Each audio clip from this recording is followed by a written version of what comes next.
Hi, నా పేరు శివకాంత్. నేను బిల్డర్ అండ్ డెవలపర్. ఇది ఈ స్లాబ్కి సంబంధించిన బీమ్ డ్రాయింగ్.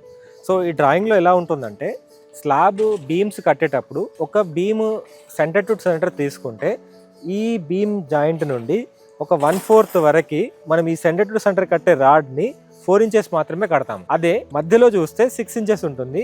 మళ్ళీ ఇటు పక్క నుండి ఇటు లాస్ట్ వరకు మళ్ళీ 4 ఇంచెస్ కడతాం. ఏంటంటే ఒక స్ట్రక్చర్ డిజైనర్ ఆ బిల్డింగ్ యొక్క స్ట్రక్చర్ చేసేటప్పుడు ఈ చేంజెస్ అనేవి, ఇలాంటి ఇంపార్టెంట్ కీ పాయింట్స్ అనేవి చెప్తా ఉంటారు. ఇలాంటి కన్స్ట్రక్షన్ లో వాడితేనే ఆ స్ట్రక్చర్ కి సంబంధించిన డిజైన్ ప్రకారమే మనం బిల్డింగ్ చేస్తేనే ఆ స్ట్రక్చర్ ఎక్కువ రోజులు ఉండడానికి అవకాశం ఉంటుంది.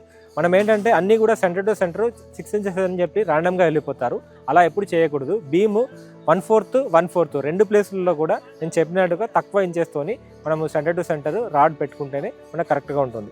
ఇది టాప్ రాడు, మళ్ళీ బాటమ్ రాడు ఉంటుంది. దాన్ని కూడా చూసుకొని మనం స్ట్రక్చర్ వేసుకోవాలి. సో ఇదేంటంటే అపార్ట్మెంట్స్కే అలా అని ఎప్పుడు అనుకోకూడదు. ఇండిపెండెంట్ హౌస్ కూడా స్ట్రెంత్ మనం డిస్ట్రిబ్యూట్ చేసేటప్పుడు అలాగే డిస్ట్రిబ్యూట్ చేస్తే ఆ స్ట్రక్చర్ ఏదైతే మనం ఆ స్లాబ్ వేస్తాం అనుకుంటున్నామో ఆ స్లాబ్కు సంబంధించిన స్ట్రెంత్ అనేది కరెక్ట్గా వస్తుంది. మీకు మీరు ఎన్ని ఎక్కువ ఫ్లోర్లు వేసుకున్నా కానీ ఆ స్ట్రెంత్ అనేది బేర్ చేసే అవకాశం ఎక్కువ ఉంది. మీరు కన్స్ట్రక్షన్ చేసుకోవాలనుకున్న సైట్ కోసం నాకు సైట్కి సంబంధించిన లొకేషన్ పంపించండి. మా టీం మిమ్మల్ని కాంటాక్ట్ అయ్యి దానికి సంబంధించిన ఇన్ఫర్మేషన్ అంతా ఇస్తారు.